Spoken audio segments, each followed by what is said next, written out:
try that. Let's try that. I'm just using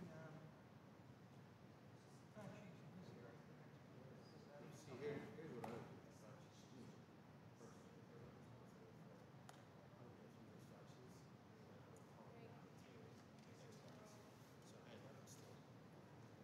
No, to give him because he wants a briefing tomorrow and he's very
We are, everybody on the subcommittee has indicated that they will attend.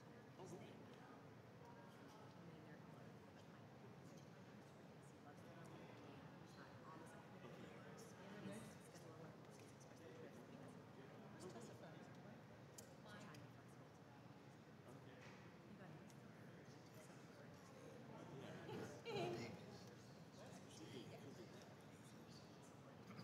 Yeah, you're I've only testified once before, so it's always Is it fun? Is it last terrible? time I did it was very interesting. They kind of brought way on topic or whatever. So it's I think we know each other since it's Kayla. I think so. And who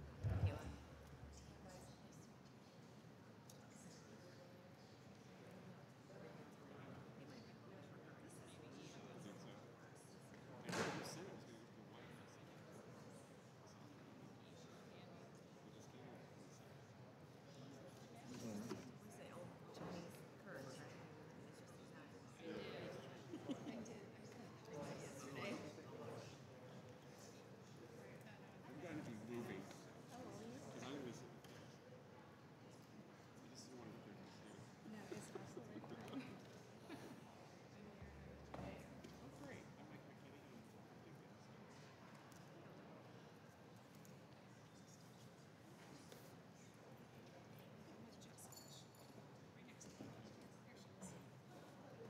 Not a chance to talk. Did you know Greg Coots at all? Greg?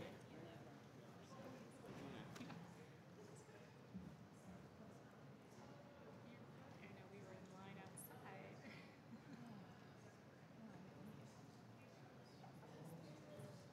Oh, they are a little weird, aren't they? Nicole, the kids are. Yeah. How did that go? Oh, weird. Sure. Okay, no problem. Thanks.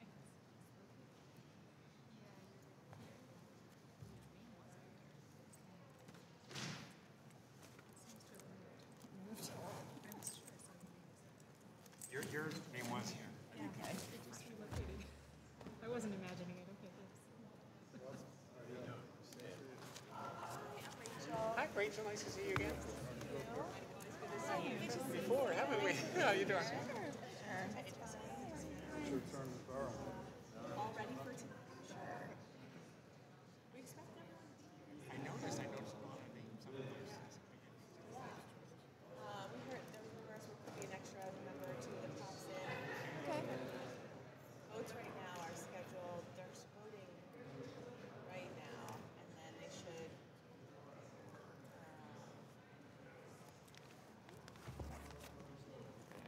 I think the next votes are like free, potentially somewhere come 2:15, 3:30. Okay. So it's possible we get interrupted. Drag out the meeting on the floor.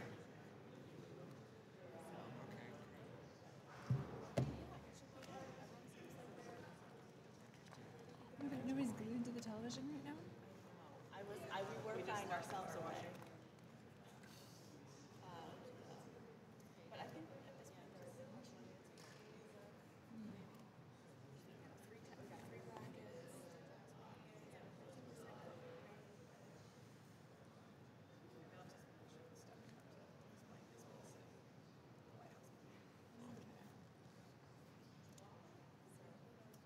We'll likely dominate coverage after for the rest of the afternoon. Yes. You liking your new job, Lindsay? Very optimistic. Good. There's a lot of interest. Yeah, any other particular questions or areas of interest besides the sign Yes. Tax. That should be good. Give him a couple days. Yeah. See how he's doing. Yeah. He should fit right in though, right? Because his wife could give him the lay of the land, right? I knew him at the transportation. Oh, did you? Okay. We were both starting out there. Okay. He didn't go to Santa, but then he hopped to Texas. So we're joking that he still hops. Oh, yeah. You kind of watch where you're at. Yeah. Hi, Rachel. How you doing? Oh, Yeah, well, Joanna was able to come up too. She's over there chatting with my interviews. yeah, yeah. She'll pop over. Yeah, I think you'll do great. Fit right in, yeah. He does get agitated too often.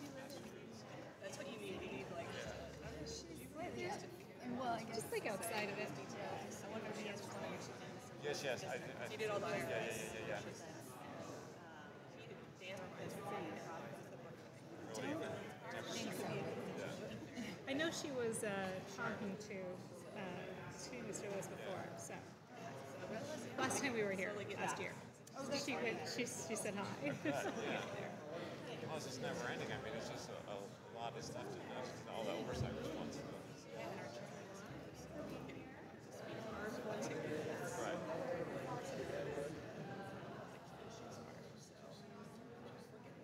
Good. He's a good guy.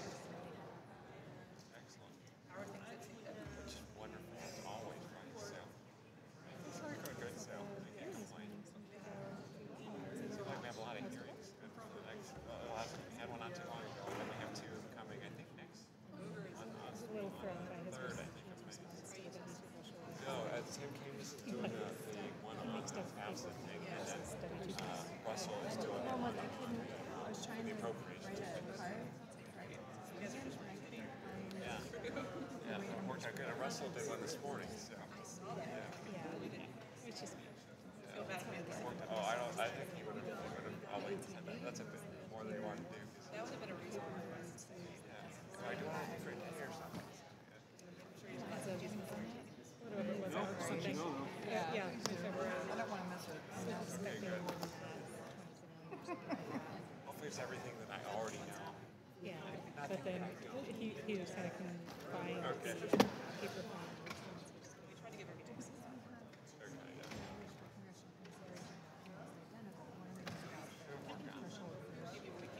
Okay, yeah.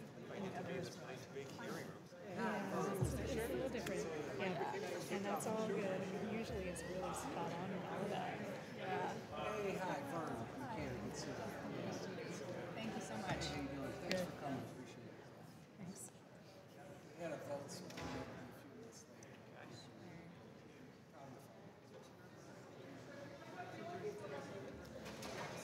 Say hi to Greg after. Oh, good, yeah. It seems like we're always the same hearing. You got that same hearing where, were you at the people that rest with that read the one This morning? remember the previous hearing you were at that I was at? I forget. Yeah, it was one of the, I think it was the one with the cybersecurity That's and what it was. the identity theft. Yeah, we had three in a row. Three in a row. So I don't remember which one I Yeah, testified it's just at. when you testify, it's often enough when you don't remember which one. It was the same people working on all three, but three different witnesses. Yes. That was in this room, right? I remember that much. Yes, we just, well, yes.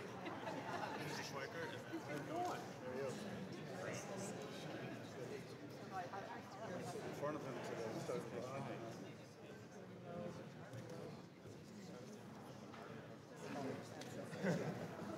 How's things in Indiana? So, I mean, in my district, it was pretty well. I was in the district almost the whole time. And, I was there for about a week. yeah. I mean, our supporters, our main supporters are still supporting Trump. They believe he'll pull this stuff off. They're being very patient. You know, I don't know if they're supporting Trump. I don't know if it's so much about that. They just like to see us get something done. yeah. They don't want to see us. They just feel like we control everything. We walk out here like nothing. Yeah. We're not going to be happy. No, nor should Nobody. they. I won't be happy. I And had nor a should guy they be stood up happy. and says, "How would you guys give yourself a grade the first 9 days?" Hi, I'm Joanna Stammet. I like about half of it. Well, today's the Other meeting. than awesome. We have. Well, I was going to tell you thank you To a lot so of much people, for two-thirds of people, leaving us that's- with Deanne. Matters most. She has been so helpful, and so she's our Yeah. point of contact now in the filing season, John. I couldn't believe it. Better person. Yeah. We do miss Randy. Yeah. It sounds like your big Christmas thing. What she's done for the whole year. Uh-huh. Okay. Well, that's great. Well, good luck today. I understand we're supposed to have a full house.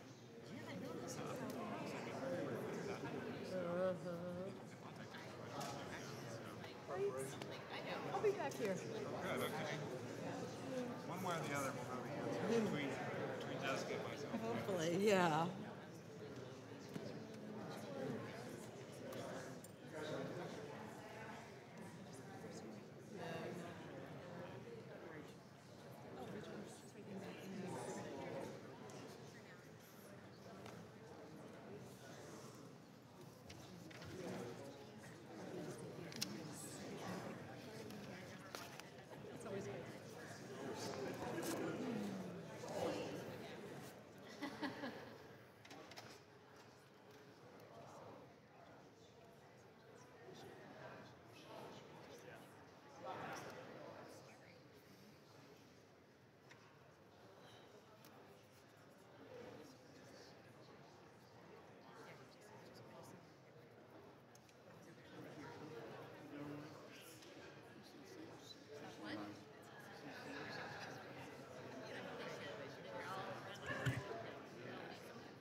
to your first point, if today is any indication of the trajectory where this stuff is going, it's not good. I mean, we could have a grand slam this week. I mean, we could have 3 out of 3. It doesn't look like it's going to happen. I know that's just in my area anyway. Testing 1, 2. It's not muted. No. Maybe it's not perfect. Get some.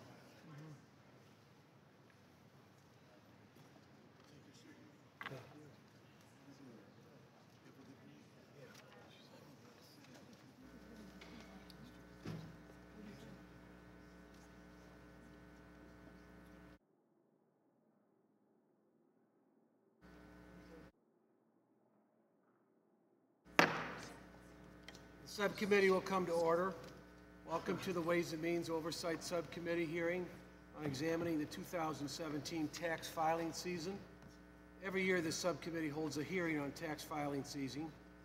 The annual hearing is an opportunity to hear about the progress and challenges the IRS has administering the tax code and to learn from what Congress might be able to do to help. In our country, we have a voluntary tax system. A key element of the voluntary compliance is taxpayers being treated fairly. If taxpayers perceive that others are cheating the system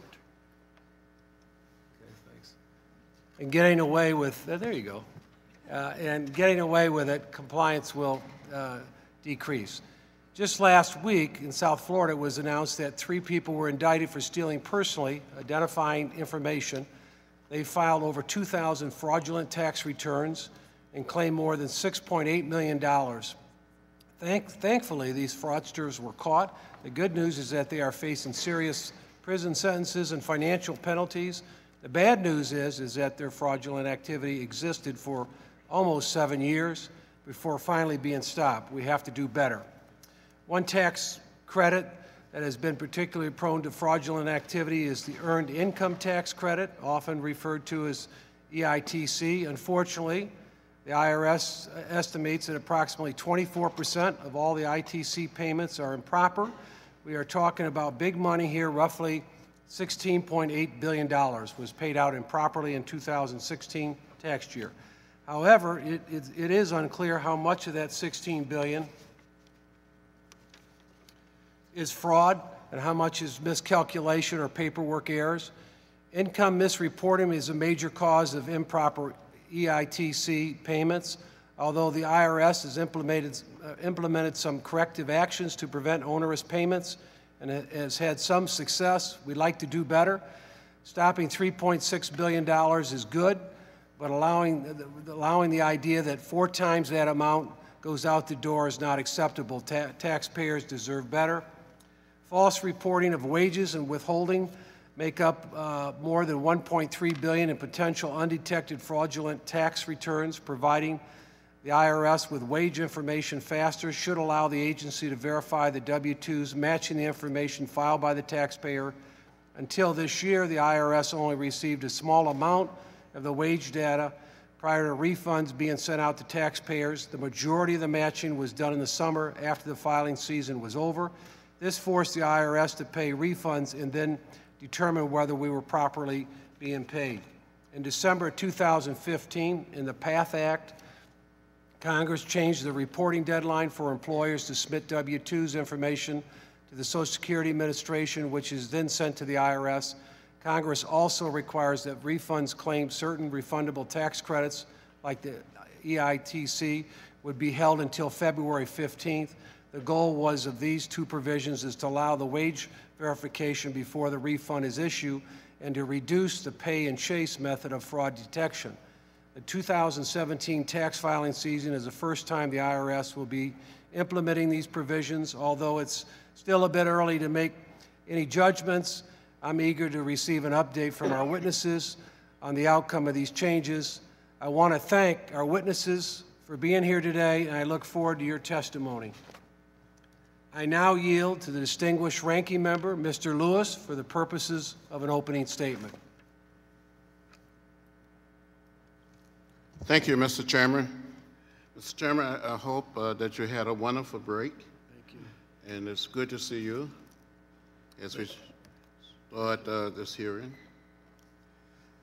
Thank you again, Mr. Chairman, for holding this hearing on the 2017 tax filing season.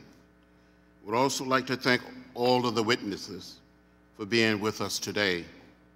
First, let me congratulate the Internal Revenue Service on a successful filing season. So mid-April, the agents processed over 115 million tax returns and delivered more than 85 million tax refunds worth $245 billion. There was no major delays. Last Congress, we provided additional funding for taxpayer service, and the results were very encouraging. The telephone level of service continued to improve, and taxpayers' average waiting time went down to about 7 minutes. This is a good start. With bipartisan support, it can be better, much better. Congress must fully fund the IRS. Despite the success of the filing season, I'm concerned that the agency does not have the resources to serve taxpayers. Since 2010, Congress cut the IRS budget by almost $1 billion. This is not right. It is not fair. As I've said in the past, and I said again, you cannot get blood from a turnip. For some reason, the majority seem to think that outsourcing a core government function helps an underfunded agency. For the record, I want to be crystal clear, in today's world, private debt collection will only make a bad situation much worse. We have been down this road before. They've been tried and tried again. Each and every single time, private debt collection fails. It creates confusion and wastes taxpayers' dollars. Most importantly, the programs does not help or serve the American people. Let me explain how things have changed since Congress last repealed this program. In the fall of 2013, the Treasury Inspector General for Tax Administration began investigating a new wave of scams. Nearly 2 million victims received telephone calls from people pretending to be IRS or Department of Treasury employees. Some of us, even members of this very committee, received calls from these criminals. And these people calling members of the committee, members of the subcommittee, of the Ways and Means Committee, members of the full committee of the Ways and Means Committee, what are they doing to other people? The thieves demand money. They claim that the victim owed unpaid taxes. To date, these criminals have swindled taxpayers out of more than $55 million. Before the return of the private debt collectors, our best defense for taxpayers was a simple and clear message. The agent would never call you. Now there is confusion. The new message is that the IRS will not call you, but a private debt collector might. It makes absolutely no sense. Mr. Chairman, today I'm introducing the Taxpayer Protection Act that will repeal this terrible program, and I hope all of my friends on both sides of the aisle will support this common sense bill. This afternoon, the administration released its principle for tax reform. I must express my concern about the beginning tax reform when the public has no idea how the proposal will personally benefit the first family. On April 15th, thousands of Americans took to the streets and demanded transparency, truth, and accountability.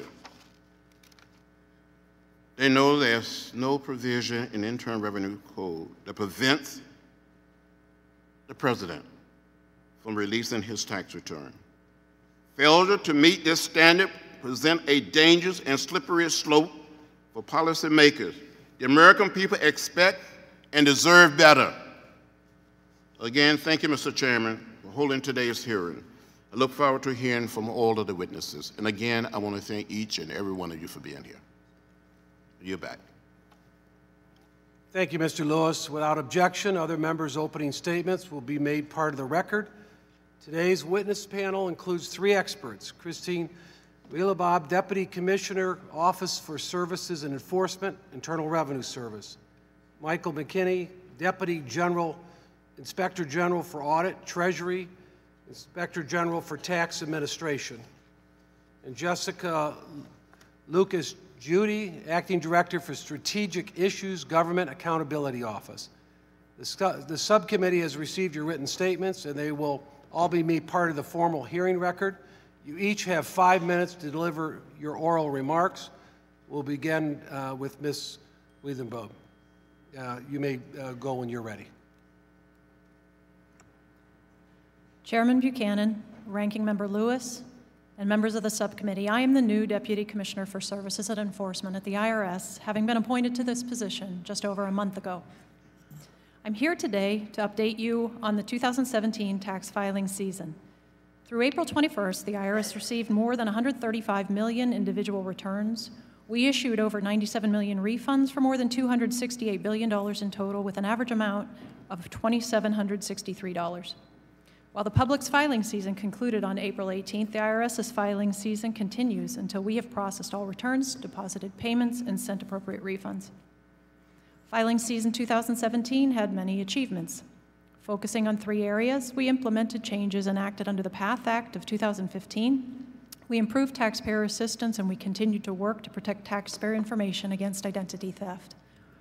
With respect to the PATH Act, IRS was required to hold tax refunds until February 15th if taxpayers claimed the Earned Income Credit or the Additional Child Tax Credit. Not unexpectedly, this change slowed the overall pace of refunds early in this filing season. The pace accelerated after February 15th when we released more than $50 billion in EITC and ACTC refunds. The PATH Act also accelerated the filing date of Forms W-2. These changes together helped the IRS improve our ability to spot incorrect or fraudulent returns as well as to better identify valid returns. With a year between the passage of the PATH Act and the effective date of the provisions, we had time to work internally and externally to communicate, work with partners, and set expectations about W-2 and refund timing. This was helpful to the taxpaying public, businesses, and the IRS. With respect to taxpayer assistance, we are improving across all service channels. We understand we need to be available to taxpayers no matter how they prefer to get information and communicate with us. We improved our level of service on our toll-free telephone lines again this year as we did in 2016, and anticipate that the average level of service for the full filing season will be about 75%. This improved level of service results from several factors related to Congress. First, the additional funding we received to improve taxpayer service. Second, there was no late-breaking legislation in calendar year 2016. And third, we had ample lead time to implement PATH Act changes. The additional funding directly improved phone service and freed resources to reduce our correspondence inventory. In our experience, overage correspondence correlates to increased phone demand as taxpayers call regarding the status of letters they've sent in. We continue to experience strong demand for our online services. Taxpayers visited our website, irs.gov, more than 500 million times last year, and more than 320 million times so far this year. The popular electronic tracking tool, Where's My Refund, was used about 300 million times last year and more than 246 million times this year. Service at our taxpayer assistance centers also improved. During recent filing seasons, many tax saw such heavy demand that taxpayers were lining up for hours before the centers opened. In 2015, we tested the idea of letting people make appointments. This worked so well that we extended the appointment process to all tax this filing season. We had no reports of long lines. We were able to help taxpayers more effectively, and we still managed to serve many thousands who visited us without an appointment. With respect to identity theft refund fraud, we continue to make steady progress, which has been advanced since 2015 due to the collaboration with states and industry that we call the Security Summit. This year, the number of people who reported to us that they were victims of identity theft dropped 46%. Even with this progress, the fraud filters in our system are still catching a large number of false returns. Last year, our system stopped more than $6.5 billion in fraudulent refunds on 969,000 returns filed by identity thieves. Identity theft is still a major threat to tax administration, and we will continue fighting to protect taxpayers and secure taxpayer information. Looking forward, we recognize that tax reform and other tax legislation may be on our horizon. The IRS doesn't take a position on policy questions. Our job is to implement the laws that Congress passes. We do hope to offer our perspective on the administrability of any legislation, however. which helps ensure that your goals are reached effectively and efficiently for taxpayers and the tax system as a whole. Building on the successful implementation of the PATH Act, we also hope that Congress will once again include lead times so we can prepare taxpayers, practitioners, and our own systems for the changes. Chairman Buchanan, Ranking Member Lewis, and members of the subcommittee, that concludes my statement. Thank you, Mr. McKinney. You're up next. Chairman Buchanan, Ranking Member Lewis, and members of the subcommittee, thank you for the opportunity to discuss the 2017 filing season and efforts to combat identity theft. One of the continuing challenges the IRS faces each year in processing tax returns is the implementation of tax law changes. For the 2017 filing season, tax law changes include those provisions of the PATH Act specifically intended to reduce fraudulent and improper refundable credit claims. To date, our work has found that the IRS has held refunds as required for returns with an EITC or additional child tax credit claim and has released those returns as required if they were not identified for additional review. We are evaluating the IRS's implementation of key provisions of the PATH Act and plan to issue our final report later this calendar year. The IRS is continuing its trend of increasing dependence on technology-based services such as irs.gov and other online tools to assist taxpayers. As of April 8th, the IRS reports 276 million visits to the irs.gov during this filing season. However, with the availability of online tools comes the risk of unauthorized access. For example, in March 2017, the IRS deactivated the online data retrieval tool, which is used by students and parents to obtain information needed to complete the free application for federal student aid due to a likely breach of sensitive taxpayer data. Effective authentication of individual identities is critical to maintaining taxpayer confidence that their personal information is safe with the IRS. For its toll-free assistance lines, the IRS reports that as of April 8, 2017, 16 million calls had been answered with automation, and telephone assisters had answered nearly 8.4 million calls and provided a 78.6% level of service. The IRS plans to assist approximately 3.4 million taxpayers in person at its taxpayer assistance centers this fiscal year, a 23.6% decrease from the prior year. Although the IRS reports that it has 376 taxpayer assistance centers for this filing season, 24 are not open because they have not been staffed. The IRS continues to devote significant resources to stopping tax fraud from identity theft and assisting victims. Our ongoing work shows that the IRS is making progress in this area. In February 2017, we reported that the IRS efforts are resulting in improved detection of fraudulent tax returns from identity theft before the refunds are released. For the 2007 filing season, the IRS is using 197 identity theft filters to identify potentially fraudulent individual tax returns and prevent the issuance of fraudulent tax refunds. TIGTA has reported previously that the IRS does not always effectively provide assistance to victims of identity theft. To better assist victims, the IRS created a centralized unit in July 2015 to combine the identity theft work in multiple functions into one directorate. Since this action was taken, there have been improvements in case closure timeframes and a reduction in case closing errors. To help protect identity theft victims and improve authentication, the IRS began issuing unique identification numbers to eligible taxpayers in fiscal year 2011. However, TIGTA has reported that taxpayer accounts were not always consistently updated to ensure that these numbers were generated for taxpayers as required. This results in the need to use additional resources to review future tax returns received using victims' identities. Tax scams are constantly evolving, which will require the IRS to continually adapt its detection and prevention processes. In addition to identity theft, the telephone impersonation scam remains on the IRS's list of the top dirty dozen tax scams. Since the fall of 2013, more than 1.9 million intended victims have received unsolicited telephone calls from individuals falsely claiming to be either the IRS or Department of Treasury employees. The callers demand money under the pretense that the victim owes unpaid taxes. To date, over 10,300 victims have purportedly paid more than $55 million to these criminals. TIGTA has made several arrests in connection with the scam and has numerous investigations underway. TIGTA has continuing audit and investigative work in the areas I have just discussed, and we will keep the committee updated on the results. Chairman Buchanan, Ranking Member Lewis, and members of the subcommittee, thank you for the opportunity to share my views. And thank you, Ms. Lucas. Judy, please proceed with your testimony. Chairman Buchanan, Ranking Member Lewis, members of the subcommittee, thank you for this opportunity to discuss GAO's work on the 2017 tax filing season.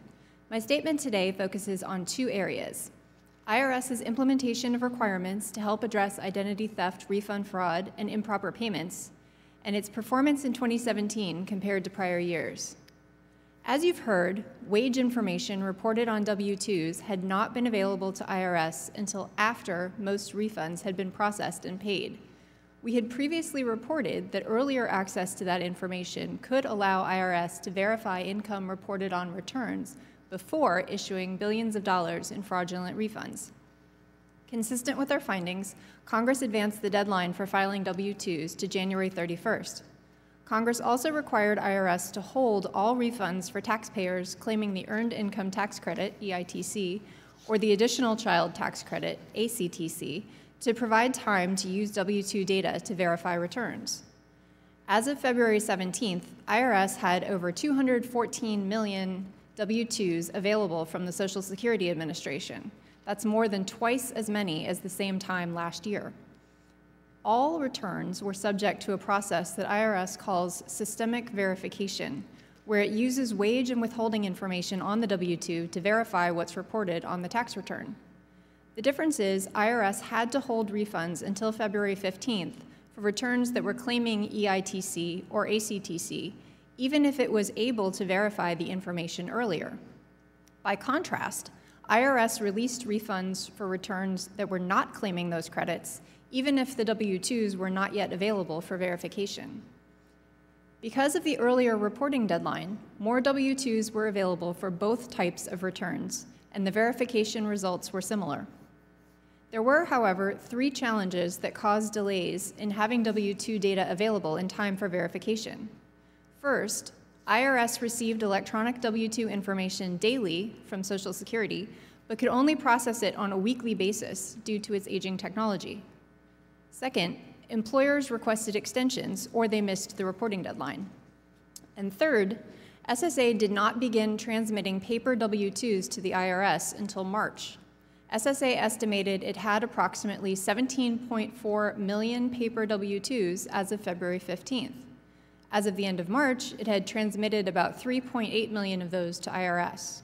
Consequently, IRS processed refunds without W-2 information for taxpayers whose employers submitted paper W-2s, although their returns were still subject to other fraud checks. IRS does not yet know how effective systemic verification was in preventing identity theft, refund fraud, or improper payments. However, IRS's initial review showed it identified about 162,000 returns worth about $863 million as potentially fraudulent. These returns had claimed EITC or ACTC, and therefore IRS had to hold them until February 15th. W-2 information had not been available when IRS first processed the returns, and they had not been flagged by IRS's other fraud filters. During the hold period, IRS kept cycling the returns through its verification process, and eventually the corresponding W-2s arrived and showed that there was a mismatch. IRS sent those for further investigation. Switching now to filing season performance, IRS provided better telephone service to callers during the 2017 filing season compared to recent years. More people who wanted to speak to an assister were able to get through. In addition, wait times continued to decrease, down to less than 7 minutes compared to almost 10 minutes last year. Overall, the call volume decreased about 30%, and as a result, IRS redirected assisters to reduce the backlog of written correspondence. It also launched a new online account service that provides taxpayers the ability to view their account balance and access IRS's online payment system. Security continues to be an issue, however. In March, IRS and the Department of Education responded to security concerns and removed an online tool for obtaining tax information that's used for student financial aid. IRS expects the tool to be unavailable until at least October. In summary, legislative changes for W-2 reporting show promise for detecting potentially fraudulent returns, although full results are still unknown, and IRS faced some challenges in implementing them. IRS also continued to improve service during the filing season. My written statement describes the status of recommendations that we've previously made for improving IRS's online services and customer service more broadly. Chairman Buchanan, Ranking Member Lewis, members of the subcommittee, this concludes my remarks, and I'll be happy to answer any questions you have. Well, thank you, and I want to thank all of you for your excellent testimony. We'll now proceed to the question and answer session. As is my custom, I will hold my question till the end. I now recognize the gentleman from Arizona, Ms. Swiker, for any question he might have. Thank you, Mr. Chairman. There's so many things to ask, so we'll sort of do this at like the speed round. First off, there was a number you were saying that I believe it was almost a 40% reduction in identity fraud use on filings. Did I get that number correct? And what got you to that number? We had a 46% reduction in those folks calling us to report that they were victims of identity Okay, theft. so it was it was from individuals contacting the IRS saying my identity was used fraudulently. Reporting themselves as victims of identity theft, yes. Okay, Ms. Lucas-Judy, can you walk me through, because in sort of the data metrics, you were saying, okay, you've had great success in matching W-2 data to the requests for refunds and those. How much outside data? Do you ever use proprietary data or purchase other data or bounce requests for refunds off of private databases? We were reporting specifically on IRS's use of the W-2 wage data. My question was the next level out. Are Right. there other identifications that used in the adherence of making the decisions of an earned income tax credit, or those things going out the door, or is it just solely the delay and the match to W-2? In this case, it was about the delay in the matching of the W-2s because the W-2s were coming in some cases after the refunds were being paid. Now, IRS does have a number of other checks that it does throughout the process to determine which returns would be potentially fraudulent. My concern is the difference in the designs of an algorithmic look and an actual match look. Right. They are two very different things. One is, hey, the attributes of this filing look like it meets our statistical model of potentially being dodgy, where this one, this person's saying they made this income, therefore they do qualify for child care tax credit, with these attributes. We can bounce it off and get red light, green light almost instantly if the attributes match. And if the attributes don't match, then because if I was hearing the discussion that there may have been a concern saying, hey, this waiting till the February date, well, there is an alternative to the delay, but that requires using data matching with other databases. Right, and they are still matching against other things, and one of the issues is that when IRS identifies a potential mismatch, it still has to go through and do some form of additional verification, additional investigation to determine whether or not it's actually fraudulent. Back to the question. Sorry, and I may not be communicating very crisply. What are you matching to? Is that algorithmic? Is it W-2? Are you using any outside data sets to match to? Well, GAO's not doing the matching. No, I meant as the observation IRS, at the... Right. So one of the things that we've recommended, we've pointed out that the more third-party information that's available for doing that kind of matching, the more effective it's going to be. And also that we've also recommended that Congress expand IRS's correctable error authority, its math error authority, to be able to handle mismatches more quickly without having to go through and do audits of individual instances. From the IRS standpoint, is that something has there ever been a test, a data run, a look at on being able to sort of do an A and a B? I know statute right now is you have to hold and wait. So you have the W-2 data in the system, but there's other ways to get a quick match. I mean, when some of these private databases know what ice cream I eat, they know my attributes of my income, my lifestyle, those things. Wouldn't that be a faster, cheaper, better way?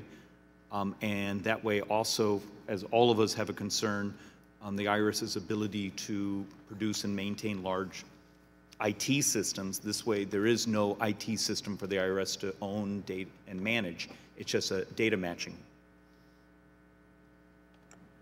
So currently, we do, as my co-panelist was describing, we do match income against the W-2s. And we But also have that's a, still, we but also that's have, still but internal. I mean, do you do any matching to anything on the outside world? we have a series of filters that we run the returns through to detect Okay. whether there is fraud. But the filters would all be algorithmic, internally produced. I would have to get back to you on that. You are beyond my level of expertise. Okay, sorry. Mr. Chairman, thank you, but it is an interesting idea. There may be a cheaper, better, more elegant way to get the earned, these benefits out the door and at the same time deal with the amount of fraud that's still built into the system.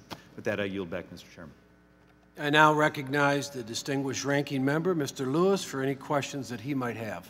Thank you very much, Mr. Chairman. I just want to make a short statement before I ask my question.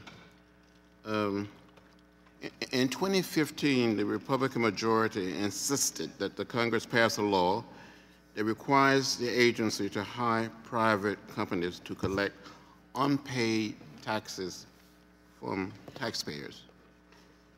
And the IRS, under the law, is required to turn over Social Security numbers and identifying information of tens of thousands of taxpayers to private debt collectors who will soon start collecting from the public. Do any of you have any concern about what is happening? Do you have any information, Ms. Lucas, Judy, about what has happened, is about to happen, that happened in the past? GAO reported back in, I believe it was 1997, on the pilot project that IRS did at that time using private debt collectors. And one of the things that we found was that the cost of the program at that time, the collection and didn't necessarily outweigh the costs. Sorry, the costs of the collection didn't really outweigh the benefits of what they were bringing in. They were spending more on the private debt collectors. There's also additional opportunity costs involved in having to train the private debt collectors and to oversee their work. So there were limitations due to privacy concerns about what information they could have. Do you have any information or any history of citizens calling to the IRS saying they're being harassed by some private organization all time of night, all time of day? Well, as you've heard... Is that a record? Oh, I'm sorry, go ahead. Do you have any information to support that people are being harassed? Not necessarily of harassment. I mean, as you heard, it has been a very common scheme to have people impersonate IRS collectors and threaten people with imprisonment or losing benefits or things like that. So that is something that would be a concern, and that IRS has expressed a concern about with using private debt collectors. They did put out a statement recently trying to explain what to expect if you're going to be contacted by a private debt collector who's under IRS's authority, to try to deal with that concern. Do you know whether the head of the IRS or any official of the IRS have made statements to the Congress saying this is not working, why are we going down this road again? Can we remember our history, what we have laws, what it's doing to the average taxpayer? The program did just start, I believe, a few weeks ago. I don't know if either of the other panelists has any comments on that. I guess I have a couple comments. TIGTA has looked at the kind of the creation of the program, the process that they're putting in place. And I guess the concerns that we've expressed so far, and they have a lot to do with the concerns about that telephone impersonation scam, kind of coinciding with the implementation of this. And a few of the concerns we have, or I'll mention two significant ones, is that we've expressed the IRS. One is the authentication process. Authenticating who you're talking to. The processes the IRS has for that, we believe, need to be strengthened because there's just a potential that people will use this new process to perpetrate the scams that have already been underway. And then the other issue that we think is really important is the lack of a complaint panel, which helps identify problems early on and improve the program. in case there's, issues that people need to complain about. So those are the two main issues we brought up early on in the process, and we're continuing, and we'll be reporting periodically on that program. Do you have any idea of whether affect the high-end taxpayers or the middle to low-income taxpayers? What type of people being harassed? What class of people? Well, ultimately, it calls for really inactive inventory, and the definition, anything that's been removed from inactive inventory will be involved in this program, and that's inventory which 1/3 of the collection statute has expired, or it's been at least a year since anybody's contacted the person. Beyond that, what the criteria is, maybe Ms. Wheelie-Ball might know. What I'm trying to get to, whether the high rollers, the people who make a lot of money, millions and billions of dollars, whether they are being harassed, or whether it's the middle income, the working people that are being harassed by the private collectors. It's pretty early on in the program. I don't really have any information yet. They just started sending those letters out, in April. So I think as far as what... That's true. We just started sending out the letters. I think we're in the second week of sending accounts actually to the private collection agencies. So we don't have much data or results to share at the moment. But as far as the range of taxpayers who may hear from a private collection agency, I think that it can cover the waterfront. And one other thing I should mention is to date, TIGTA has received no complaints about the programs. Well, Mr. Chairman, if I may? Yes. In September 2014, Commissioner Hoskin sent a letter to the Senate Finance Committee outlining his concern with the private debt collecting program. Without objection, I would like to enter this letter into the record.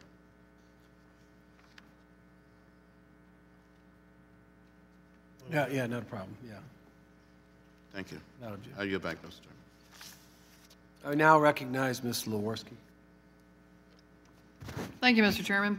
Deputy Commissioner, I share your interest in eliminating tax fraud and identity theft, and have been following a couple of different programs, and I know you're new. I just wanted to at least talk to you about a program specifically to kind of, to just have a chance to talk about it and kind of see where the IRS is on it. It's the focus on the Return Review Program, or RRP, and I apologize, there's acronyms in all the names of these programs.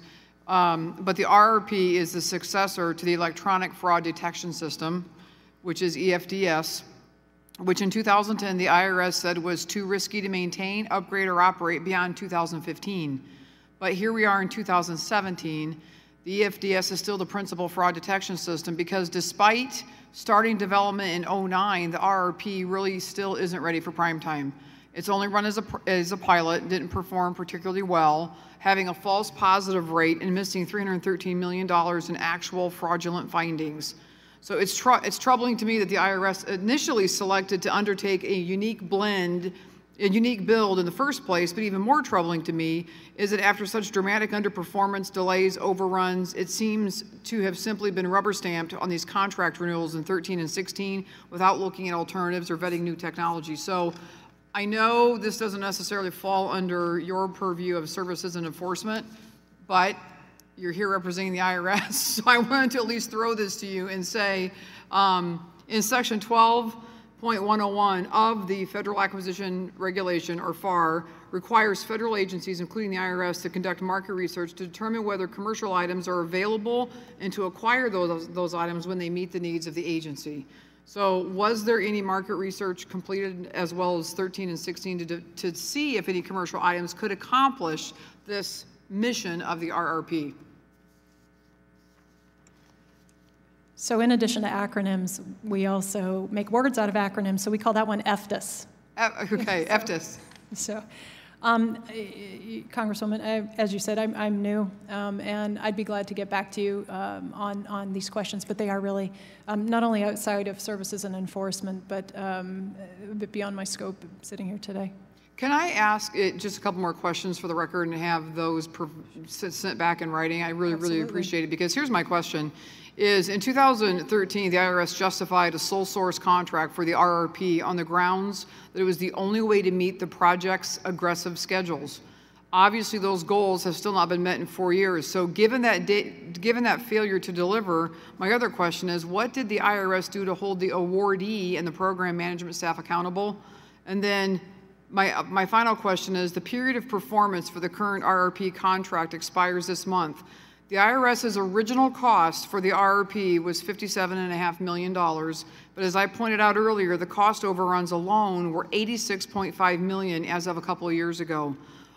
I really want to know how much the IRS has actually spent developing, testing, and implementing this program. Bottom line. Okay, we will be glad to get back to you. And I'd very much appreciate it. Thank you, Mr. Chairman. I yield back. And now recognize Ms. Delbenny. Thank you. And thanks to all of you for being here with us today. Ms. Wheelobob, hopefully I pronounced that right. That was very well done. Thank you. Good. I was very pleased to see that the IRS is making progress combating identity theft and fraud, and definitely believe we need to keep up the work and bolster programs that we know are working in this area. However, I'd like to bring your attention to a possible negative side effect of the program and see if we might be able to work together to address it. In my district, there seems that this past filing season to be an uptick in false positives. Constituents would receive a confirmation that their returns are being processed as normal, and then after about 6 weeks or so, they'd receive notification that they'd been flagged for additional review. Then some saw additional wait times of 9 weeks or more with very little communication about the status of their returns or the reason for the delay. So I wondered if you could highlight some steps that are currently being taken to avoid false positives, to ensure that taxpayers who are flagged for review are receiving regular communication on their status and prompt resolution. Are there additional things the IRS is considering to improve processing times for returns that are flagged in the Taxpayer Protection Program? So I have not heard about an uptick in false positives until your statement, and we'll check into our data for certain. One of the things this filing season that has benefited us is the earlier availability of the W-2 information. That has allowed us to detect fraudulent returns, but then also understand whether we have a valid return. And when we do have a valid return, release any refund that the taxpayer is due. So that was a big help to us this year. We're always modifying our filters, refining our filters to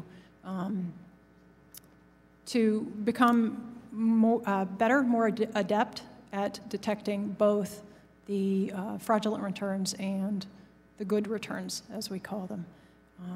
Now, the regular communication, so if someone was flagged, the other thing we had heard is they didn't really get very good feedback on what was happening going forward. Did they give you any more specifics? And I can give you more specifics on some of the individual cases that we had and calls that we got into our office, but they, we had heard, from folks up to 9 weeks of just not hearing anything after they found out that they had been flagged. Okay.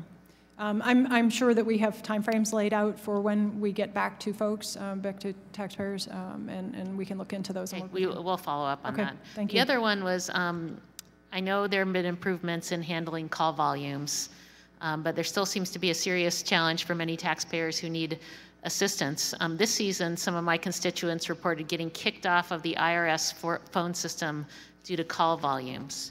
And so we ended up with many of the calls where we would pass individuals along to taxpayer advocates due to their inability to get through. And I wondered if you could speak to this at all. Beyond what I assume are staffing issues, are there any technology issues that would cause folks who are on hold to be kicked off? As you noted, we do face significant technology issues. And we did have a couple outages this year on our phones, but have got them, quickly resolved them, and hopefully as few taxpayers are disadvantaged as possible. We face a large call volume. Some of our systems, as we have money and we work to upgrade our systems, there are still systems that we do need to upgrade to prevent problems like that. Okay, if there's any more information on what might be able to be done to help resolve that, I'd appreciate it. Sure. Thank you. I yield back. And now recognize Mr. Corbello. Thank you, Mr. Chairman, for this hearing. I admire your commitment to protecting American taxpayers and that of the ranking member as well. Ms. Lucas Judy, one of GAO's recommendations was that the IRS should develop a comprehensive customer strategy. Can you expound a little bit on that recommendation? We've actually had a number of related recommendations over the years. The first, I think, was in 2011 or 2012, where we were recommending that they establish the levels of service that they wanted for phones and for correspondence and other areas, and then really lay out a strategy for how they were going to achieve those, what kind of resources would be required to get that particular level of service. We also recommended that in 2014 that they do some sort of benchmarking study to determine with their telephone service how it relates to those that would be considered the best in the business, other large call centers that deal with a large volume of people across the country. What would be an appropriate amount of time to wait? What is considered to be an appropriate amount of time, to resolve a call? And then because there wasn't a whole lot of action being taken to address our prior recommendations, we also made a matter for congressional consideration to require Treasury to have IRS do a comprehensive customer service strategy. So IRS is making progress in addressing these. It did go ahead and do a benchmarking study, and we are looking at the results of the study to see if it addresses our recommendation. I think they looked at 12 or 13 different public sector and private sector entities and benchmarked themselves against that. In addition, they've also started to design what they call a future state initiative, which is a vision for future IRS services that accounts for in-person services, phone service, online service, just sort of a comprehensive picture. And that's the kind of thing that we were recommending. But some of the specifics are still lacking in terms of, again, the sort of numeric targets for the different components of service, and specifically tying the resources in. What would it take to get you to these particular levels of service? Thank you very much, Ms. Weilabob. In addition to the IRS, outside groups also have the opportunity to provide taxpayers with assistance, specifically through VITA, Volunteer Income Tax Assistant Grants, Tax Counseling for the Elderly, and taxpayer advocate services. These programs are targeted to ensure taxpayers, especially those with lower incomes and limited proficiency in English, can confidently file returns without fear of being scammed by fraudulent preparers. I was actually proud to lead a bipartisan letter with 55 of my colleagues, including 8 members of Ways and Means, to the House Appropriations Committee, calling for increased funding as Congress crafts our FY18 budget. Can you discuss the IRS's efforts to promote and educate taxpayers on options available and how the agency is interacting or promoting these programs? The programs that you mentioned, particularly VITA and TCE, we provide grants to those organizations. We also work through partner organizations in through what's called our SPEC organization in wage and investment, where we reach out through those organizations to partners to provide assistance to taxpayers. We do a fair amount of marketing. We do a lot of communication through the media. We have space on our website for VITA, TCE, publication essentially, or publicity. It's probably a better word to say that. Would you say there's room for growth for these programs, that they can do a lot more? Do you find them to be effective? Oh, they're very effective. I've been around the IRS for 20 years, and they have been effective the whole time that I've been there, and we're very proud of the work that they do in our partnership with them. Well, thank you, and I again invite my colleagues to bolster these programs, because the more we can do to help the elderly, low-income individuals understand how the tax system works and interact with the IRS, the better we are as a country. So thank you very much, Mr. Chairman. I yield back. I now recognize the gentleman from Oregon, Mr. Blumenauer. Thank you, Mr. Chairman. If I could, I would like request unanimous consent to enter into the record a half-dozen articles about private debt collection and the IRS. Yeah, that's fine. Thank you. I appreciate our getting into the weeds here a little bit. This is important work in terms of being able to provide appropriate service. The notion of the potential for scammers taking advantage of our constituents, people who are looting the Treasury because they've found ways to be able to penetrate the system and get fraudulent returns. The numbers, however, are kind of staggering in terms of what Congress has not invested. And I appreciate people holding the IRS accountable. But we have, just since my friends in the majority took over, we have dramatically reduced funding.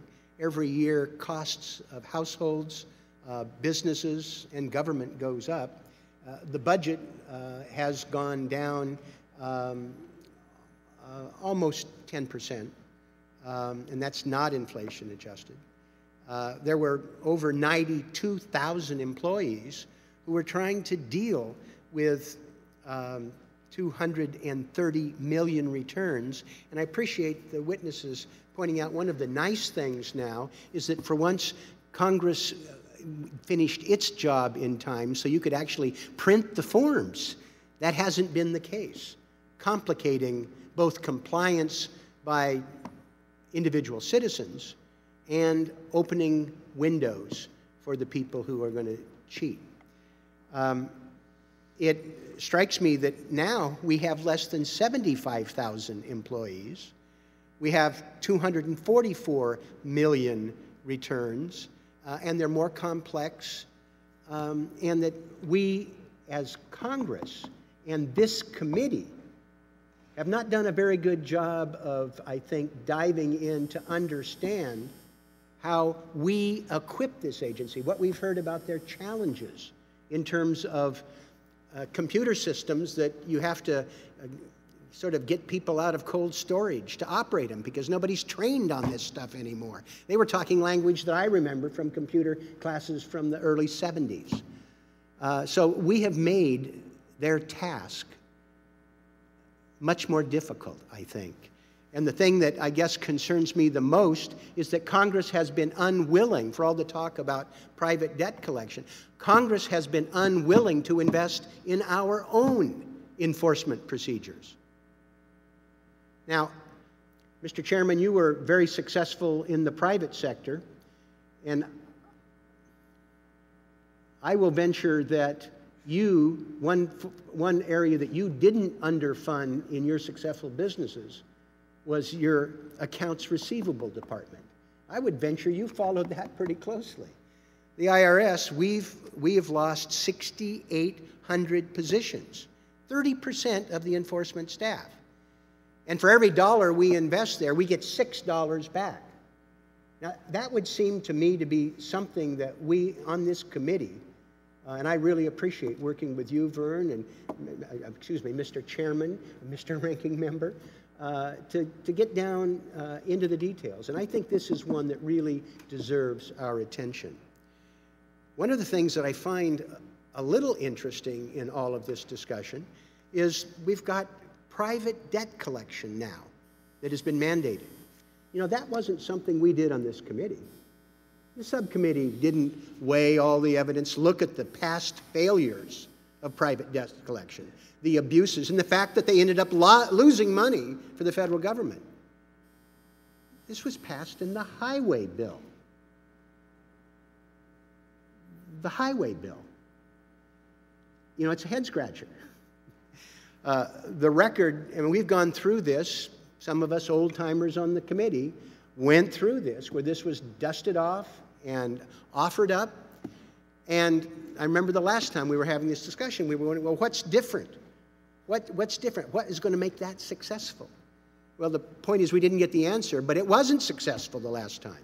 It ended up losing money, and there was a parade of horribles in terms of the abuse of individual taxpayers. Now, we're all sensitive to the way that they are treated, and we get complaints. They don't, but this is an open invitation to scam, and the track record has been horrific with the past two experiments like this. And Mr. McKinney, you have a reference to the private debt collection at the end of your testimony, but you really didn't elaborate on that. Can we talk for a moment about what you're going to be able to do to monitor, to make sure that taxpayers aren't abused and that it's successful? And if there's anything that's different now than what happened the two previous times that this was attempted and failed?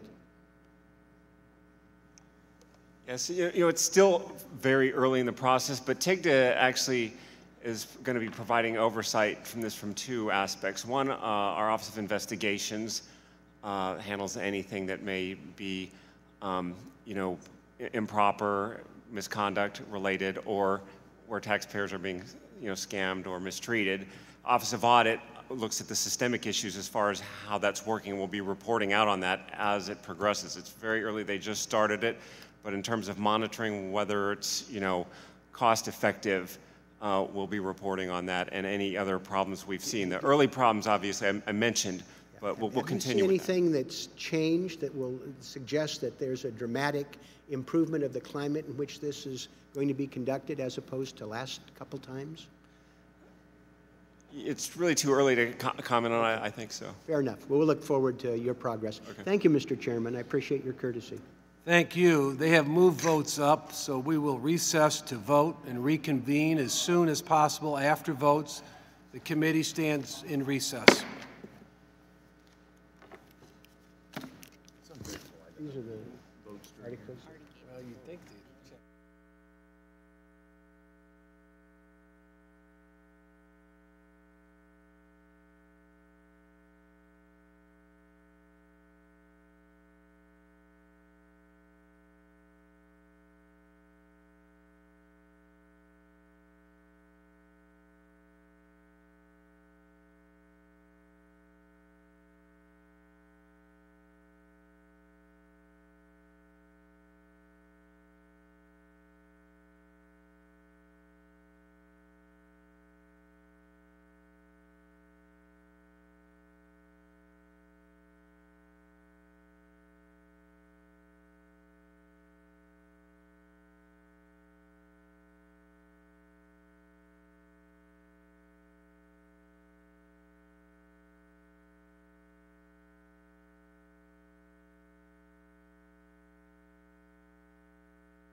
Well, thank you. Welcome back. I'd like to recognize Mr. Bishop from Michigan. Thank you, Mr. Chair. Thank you to the panel for your time today. I'm going to have to gather my thoughts here and get to my question. I, like the other members of the committee, are very concerned about taxpayer protections and taxpayer rights. But I want to shift a little bit in my focus here to something more specific. The Taxpayer Bill of Rights was adopted by the IRS in 2014 and then by Congress in 2017. That's the facts in which I have started this and my research on this committee hearing today. I then read the March Treasury Inspector General of Tax Administration's report, specifically with regard to the IRS's activities in the area of civil asset forfeiture and bank structuring cases. Of course, bank structuring is the practice of making multiple cash deposits in a bank of less than $10,000 so you don't hit that threshold for purposes of reporting requirements.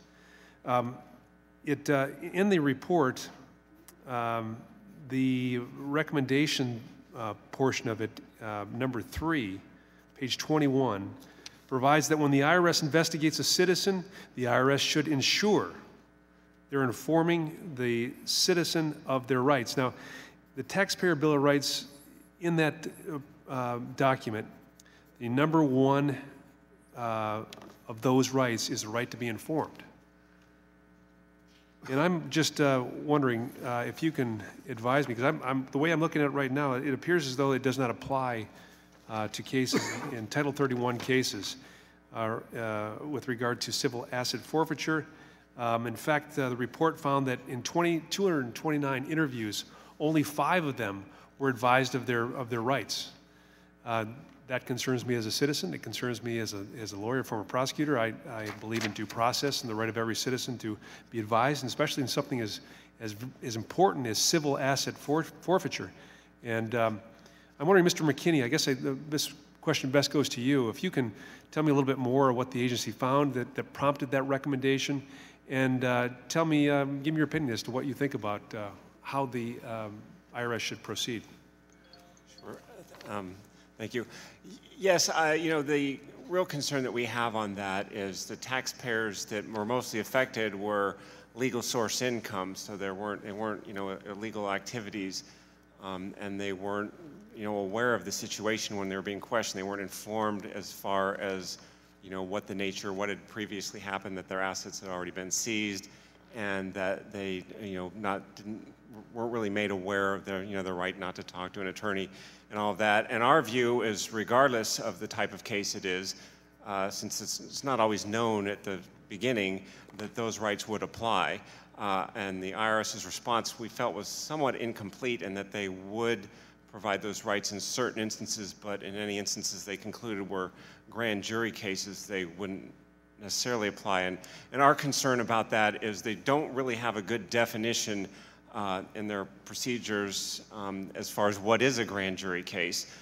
Grand jury, a lot of times they use grand jury subpoenas, but the case never really makes it in front of a grand jury. So we didn't think that it was an adequate response. We believe they should be providing the taxpayers, they should be informing taxpayers and providing their rights on a much more consistent basis, with possibly limited exceptions, but not to the extent that they responded, that was included in their response. Thank you, Mr. McKinney. And I guess I asked Ms. Wheelabob on a follow-up.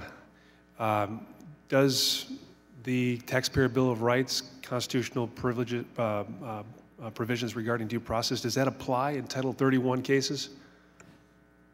In August of 2016, we actually changed our policy so that we provide non-custodial rights in Title 31 cases.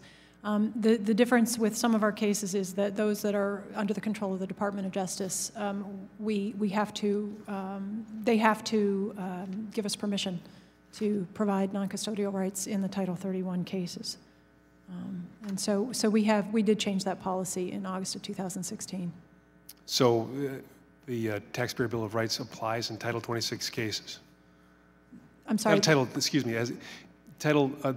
Taxpayer Bill of Rights provision, the law, applies to Title 31 cases, civil asset forfeiture, as it would say in Title 26 cases? We have, what I can tell you is we changed the policy to provide non-custodial rights in Title 31 cases. But I you know what, I don't have the exact TBOR provision in my head. Got you, okay. I guess that's it for me, and time's up. I yield back. I now recognize the gentleman from New York, Mr. Crowley. I thank my friend and colleague from the great state of Florida for giving me this time, Mr. Chairman. Thank you. Thank you all for being here as well this afternoon. This is a really good time, an opportunity to discuss taxpayer filing issues. I understand that as of April 14th, the IRS had received over 115 million tax returns from individuals and families. That's really remarkable, and the task before the IRS is enormous, and we thank the men and women who are engaged in this process. It's not easy. Yet even as individuals across America file their tax returns, many of whom have been protesting for the President Trump, to release his tax returns, even though he promised to do so, he refuses to release those taxes, will not make good on that promise as well. So I'd like to clarify with you an issue of IRS operations, and this is a question for the entire panel. And if you could please answer yes or no, I'd appreciate it. Does Section 6103 of the tax code bar a taxpayer from releasing his or her tax returns? Ms. Willibaugh? Willibaugh, yep, it does not. Does not. Mr. McKinney? My understanding is no. Ms. Judy? No. This also is for the entire panel, and again, a yes or no answer we'd appreciate. Under the tax code, may a taxpayer consent to the release of his or her tax return even if they are under audit? Yes. Yes. To the best of my knowledge, yes. So as I understand it, there's nothing stopping a taxpayer who holds the position of, let's say, President of the United States from releasing his or her tax returns even if they're under audit. Is that correct? A taxpayer can release returns that are under audit, Even if they're President? regardless of one's line of employment. Mm-hmm. The same answer. Ditto, ditto? Defer to my colleagues on that. We need an answer to the basic question, who is President Trump fighting for, himself or the American people? Without his tax returns showing whether he is controlled by foreign banks and other outside influences, we simply can't know. But for now, without direct knowledge on the conflicts this president is under, we don't know why he is saying one thing, making one promise that he will release his returns, and yet when the rubber meets the road, doing the exact opposite. Again, not fulfilling his commitment, and quite frankly, lying to the American people. It's not easy for me to say that, having grown up with I Shall Never Tell a Lie, Who Cut Down the Cherry Tree, or Honest Abe, but this is not Honest Donald. And as we near the conclusion of the first 100 days of this presidency, all we know is the end result is an uneven playing field for the working American. This is becoming of particular importance as President Trump has now released his tax reform proposal. We don't know how much President Trump has paid in taxes, but from his public statements, we can guess that he has done his best to avoid paying them at all. So will this tax plan allow more wealthy Americans and corporate fat cats to dodge paying taxes the same way? On first blush, it appears so. Being able to use pass-through entities to, in effect, give an ability of the wealthiest in our country a massive tax break. It's not tax reform, it's just a tax giveaway. The question will continue to hang over him and Republicans, quite frankly, who continue to protect him until we get definite answers. And as we discuss the tax filing season, I don't want there to be any question over whether President Trump can release his or his tax returns, as he has promised to do so, regardless of being under audit. The answer is clear. He can, and he should. It's important information the American people deserve that nearly every president since the 1970s has released, including Richard Nixon. Let's go to the bottom of these questions now so that the American people win, not President Trump and his business interests. With that, I yield back the balance of my time. I now recognize the gentleman from North Carolina, Mr. Holding. Thank you, Mr. Chairman. Deputy Commissioner Wheelabob, in answer to a question before we took break for votes, you said that the IT folks, IT at the IRS has serious problems. I believe that's, you characterize it as serious problems or as trouble. I don't know if you remember how you characterized it, but the, how much money was appropriated for IRS IT in 2016? I don't know, sir. I had them pull a memo, so I know in 2014 it was $2.4 billion for IT investments in the IRS, and it's been consistently around that number for a number of appropriations. So, I mean, the IRS has literally gotten billions upon billions of dollars to increase the IT capacity that you have, your IT infrastructure. We had a meeting with your IT folks. This has been about 2 years ago now, the Oversight Committee, and they said they're just having a terrible difficulty trying to integrate programs and so forth, and they made mention that the IRS still uses computer programs from the Kennedy administration. Are you aware of that? Yes. We actually were, a publication had us with the oldest, this top 2 oldest. Yeah, I find it just incredibly troubling that we appropriate billions of dollars to fix it. If this happened in the private sector, heads would roll. I mean, you couldn't continue owning this way. Are you aware how many hours in 2016 were devoted to union activities in the IRS, paid hours of union activities in the IRS? I'm not aware of the specific number, sir.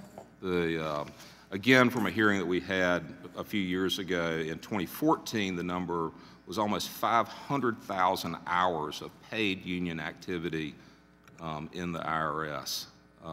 There's one agency of government that has more paid hours of union activity. Are you aware what that agency is? No. It's the Veterans Administration. All right.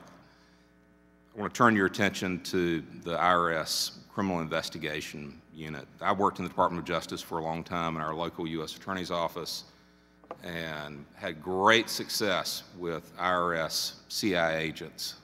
They were great to have on the team. If you had a complex case, you always wanted one on your team. The FBI does a good job, but IRS CI does a better job on complex fraud cases, anywhere where you've got to track payments and net worth and so forth. Are you aware how much the IRS has reduced in personnel of IRS CI between 2010 and 2016?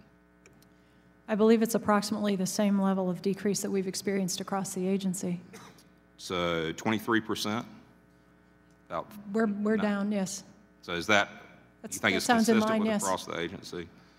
But I would imagine IRS special agents, CI agents, are pretty valuable as far as combating tax fraud and other crimes that seem to be on the rise, and fraud cases and so forth.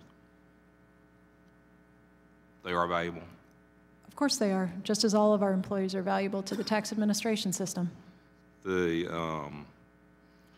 So if you can get back to me with the decrease in IRS agents across our indication, our preliminary information is that CI employees have been reduced at a higher rate than other IRS employees. So let's make sure we're on the same page there. And with that, Mr. Chairman, I'll yield back. Thank you. Let me pose a few questions. First, I want to thank you for the opportunity to visit today, but we have a lot of CPAs in our area, and this has been going on for 2 or 3 years. I'll say up front, it seems like it's got better in terms of identity theft. But I just met with a group of CPAs all over the state of Florida. We're there. They have a a quarterly meeting or something they do, and we talk. So it sounds like it's got better, but it's still a big problem. I mentioned one case in particular in Florida. It did finally get resolved, or you caught them after 7 years, but it was 2,000 fraudulent tax returns that were filed. They took in $6.8 million in the last year, over that period of time. How does something like that happen, and do you have the mechanisms or whatever in place to try to prevent that going forward? And let me just open it up to any of you that would like to respond. So identity theft in general, where are we at? I heard that you said 46% improvement, but are we really making those kind of strides, or seems like there's still a lot more work that need to be done? I think there's always going to be work that needs to be done in this area. What we have found is we have increased our ability to detect identity theft. We have made our systems stronger. What we have found is that if criminals can't get in through the front door, they try the side door. And so we are understanding that we need to work with partners. Right now we are heavily involved with what we call the Security Summit, which is the public-private partnership with industry and states to try to share information across, again, the private sector and state governments to understand where the next attacks are coming from. So we have made strides not only in detecting identity theft and refund fraud, but trying to anticipate where the next attack is coming from. I talked with the commissioner, and it was pretty clear that it's a lot of criminal enterprises, not just in the States, but throughout the world to some extent. And so it's an ongoing battle. But do you have anything you'd like to add to that in terms of identity theft? I'd like to both have you take a minute or so and comment on it. Yeah, our view is some of the integrity provisions in the PATH Act are certainly going to help because it provides IRS some information that can help in the verification. And I think that will help on two fronts. One is to avoid the false positives, and the other is to catch the identity thieves. So it helps reduce burden and stop fraud. And the other, I think, is a lot of the initiatives that IRS has going on with the Security Summit and different data elements it's getting. The more data it can use to try to validate who's coming into the system, the more likely they'll catch those returns that aren't supposed to be in. But is it your sense that we're getting better at it, or I mean, it just seemed like you plug one hole, then they penetrate? Well, that's the problem. It's certainly recent statistics look like it's significantly improved, but you have to constantly be watching because they seem to be able to morph and figure out the next way to get through and to validate themselves. And there's more and more information as there's more systems that are hacked or more personal information that's out there where criminals can get their hands on it. They can use that information to make themselves appear to be the taxpayer. So that's a big problem that still needs to be overcome. Ms. Lucas, Judy? I'd echo what Mr. McKinney just said. I mean, the statistics show that it seems to be getting better, but we've reported before in looking at IRS's methods for estimating identity theft, refund fraud, it's gotten better at detecting the things that it knows about, but there's still an unknown element out there of fraud, and so we're working with IRS on, as it's improving its estimations, its taxonomy, for figuring out the extent of the problem. And then we've also been looking at how IRS authenticates users to determine whether or not taxpayers are who they say they are. And then also with the pre-refund systemic verification that they've been doing now, we think that's definitely a positive step. As I mentioned in my opening statement, one of the issues is that there's still the paper W-2s are not coming in time for IRS, or at least for this filing season, weren't coming in time for IRS to be able to use it. And we had previously identified that as a potential problem and had suggested that Congress consider lowering the threshold for employers to electronically file W-2s. Currently, the threshold is they have to have 250 W-2s to have to file electronically. And Treasury has suggested that it would be effective to have that down to 5 to 10 to be the requirement to have to file that's one area I would think that identity theft that we could work together on.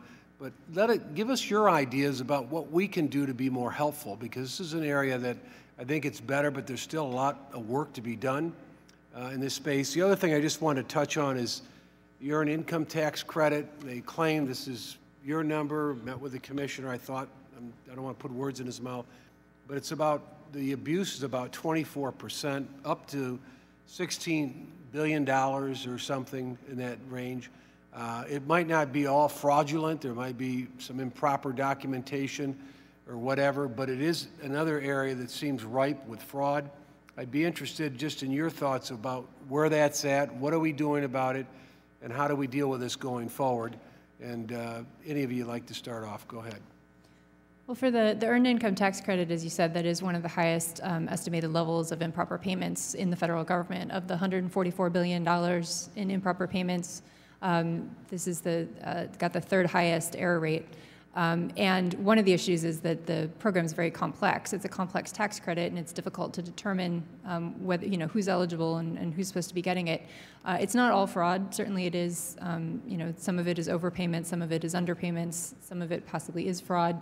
We have recommended that regulating paid tax preparers would be something that Congress could do. That was one suggestion that was told to me that makes some sense. Right. Go ahead. Right, because there a large number of returns claiming that EITC are prepared by paid preparers, and IRS did a study a number of years ago and found that more than half of those had errors. And likewise, we also, 2 years ago, did some undercover work where we sent people in to 19 different paid preparers, and only 2 of the 19 were able to basically give us the right answer. A number of them also overclaimed, had our undercover investigators overclaiming the credit.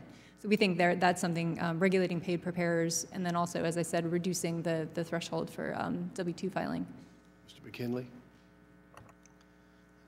The earned income tax credit is an area where the IRS actually identifies a lot more returns that they believe are, invalid claims than they can address because it requires an audit. So I think one of the things the IRS has requested is expanded correctable error authority in those cases where it has reliable information that it can compare to indicate that claim is not a valid claim, and they can correct it and provide the taxpayer the opportunity, if the corrected amount, the taxpayer does have the opportunity to let them know, no, here's why it's actually the correct amount. But it's a much less expensive process to deal with in an audit, and that process to resolve that is a much lower cost, closer to like a few dollars compared to an audit, which can be hundreds of dollars to do. I think we made progress, but it's still a gigantic number.